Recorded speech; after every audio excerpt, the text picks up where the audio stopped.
మెగా9 TV నేను మీ జనని. మహారాష్ట్రలో BJP ప్రభంజనం సృష్టించడంతో తెలంగాణలో పొలిటికల్ సీన్ మారనుందా? ఇప్పటి వరకు సైలెంట్ అయిన కాషాయ పార్టీ ఇక జూలు విదిలించనుందా? ఒకవైపు రేవంత్ ప్రభుత్వానికి బ్రేకులు వేయడం, మరోవైపు బీఆర్ఎస్ వెనక్కి నెట్టడం రెండంచెల వ్యూహం మొదలు పెట్టనుందా? మొత్తానికి తెలంగాణలో మహారాష్ట్ర ఇంపాక్ట్ ఎలా ఉండనుంది? Let's watch. మహారాష్ట్ర ఎన్నికలు రాజకీయ ముఖ చిత్రాన్నే మార్చేశాయి. మరాఠీలు కని విని ఎరుగని రీతిలో మహాయుతి కూటమికి విజయాన్ని కట్టబెట్టారు. ఈ విజయంతో కాషాయ పార్టీలో సరికొత్త జోష్ నెలకొంది. మరీ ముఖ్యంగా తెలంగాణ కమల దళంలో కొత్త ఉత్సాహం కనిపిస్తోంది. గత కొన్నాళ్లుగా కాంగ్రెస్ బీఆర్ఎస్ పార్టీల మధ్య రాజకీయ రగడ ఓ రేంజ్ లో సాగడంతో కమలం పార్టీ కొంత షాడోలోకి వెళ్లిపోయింది. ఈ నేపథ్యంలో బీజేపీ టాక్ అరకొర వినిపిస్తుందే తప్ప కాషాయ సౌండ్ పెద్దగా వినిపించడం లేదనే గుసగుస రాజకీయ వర్గాల్లో వినిపిస్తూ వచ్చింది. ఈ నేపథ్యంలో మరాఠీ విజయం తెలంగాణ బీజేపీకి కొత్త ఊపిరినిచ్చిందనేది విశ్లేషకులు చెప్తున్న మాట. మరి తెలంగాణలో కాషాయ పార్టీ వ్యూహాలు ఎలా ఉండబోతున్నాయి?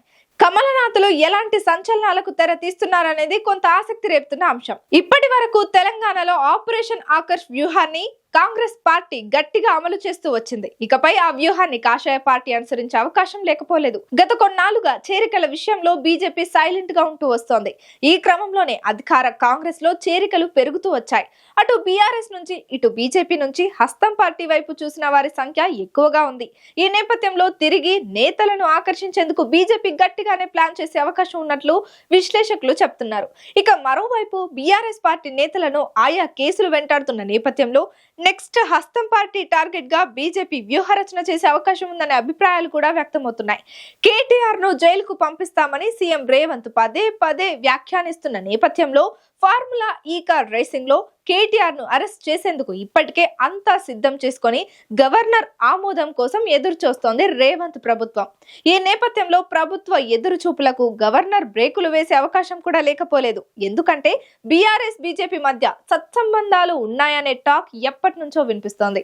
ఎమ్మెల్సీ కవిత విషయంలోనూ ఇటు కేటీఆర్ అరెస్ట్ విషయంలోనూ కేంద్ర ప్రభుత్వం జోక్యం చేసుకొని బ్రేకులు వేస్తుందనే టాక్ బలంగానే వినిపిస్తోంది. అదే గనుక నిజమైతే కేటీఆర్ అరెస్ట్ పూర్తిగా హోల్డ్ లో పడినా ఆశ్చర్యం లేదనేది కొంతమంది విశ్లేషకులు చెప్తున్న మాట. ఏది ఏమైనప్పటికీ మహారాష్ట్ర ఎన్నికల్లో బీజేపీ గెలవడం తెలంగాణ రాజకీయాల్లో గట్టిగానే ప్రభావం చూపే అవకాశం కనిపిస్తోంది. మరి ముందు రోజుల్లో ఎలాంటి రాజకీయ పరిమాణాలకు తెర తీస్తుందనేది ఆసక్తికరంగా మారింది.